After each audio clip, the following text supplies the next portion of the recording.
চলতি বছরের নোবেল শান্তি পুরস্কার পেয়েছেন ভেনেজুয়েলার বিরোধী দলীয় নেতা মারিয়া করিনা মাচাদো। এই ঘোষণায় আসে এমন এক সময়ে যখন যুক্তরাষ্ট্রের প্রেসিডেন্ট ডোনাল্ড ট্রাম্প নোবেল পাওয়ার ব্যাপক আগ্রহ প্রকাশ করেছিলেন। তিনি প্রকাশ্যে একাধিকবার নোবেলের কথা উল্লেখ করেছেন এবং দাবি করেছেন তার কর্মকাণ্ড বিশ্বব্যাপী 8টি বন্ধ করা পুরস্কারের যোগ্য। মাচাদোর নোবেল জয় ঘোষণা হওয়ার পর এক সাংবাদিক নোবেল কমিটিকে ট্রাম্পের ব্যাপারে প্রশ্ন করেন। তিনি জানতে চেয়েছিলেন ট্রাম্পকে নোবেল দিতে তার নিজস্ব দাবি এবং আন্তর্জাতিক চাপ সহ বিভিন্ন মিডিয়ার অনুরোধের প্রভাব কমিটির সিদ্ধান্তে পড়েছে কিনা।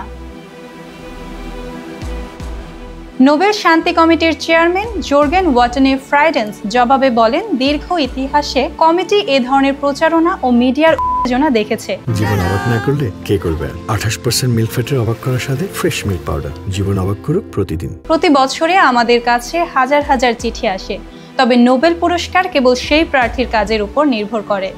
আলফ্রেড নোবেলের উইল অনুযায়ী বিচার করা হয় এবং কোনো ধরনের চাপ বা দাবির সিদ্ধান্তে প্রভাব ফেলে না। ট্রাম্প নোবেল না পাওয়াকে নিজের কাছে অন্যায় মনে করছেন। তিনি সম্প্রতি এক বক্তব্যে বলেন, ওবামা নোবেল পেয়েছে কিছু না করে। আমি বিশ্বের 8টি বন্ধ করেছি, এমন কিছু আগে কখনো হয়নি। আমি অনেক মানুষের জীবন রক্ষা করেছি। নোবেল কমিটি যা করবে ঠিকই করবে, কিন্তু আমার কাজের প্রমাণ থাকলেও পুরস্কার পাওয়া হয়নি। নোবেল কমিটি স্পষ্ট করেছেন, পুরস্কারের মানদণ্ডে শুধুমাত্র কার্যনির্বাহী অবদান এবং প্রমাণিত শান্তি উদ্যোগ বিবেচনা করা হয়। মিডিয়াতে প্রচারণা, রাজনৈতিক দাবি বা ব্যক্তিগত আবেদন পুরস্কারের ক্ষেত্রে কোনো প্রভাব ফেলে না। মাচাদোর অর্জন এই মানদণ্ডে উত্তীর্ণ হয়েছে, তাই তিনি এই বছর শান্তিতে নোবেল পান।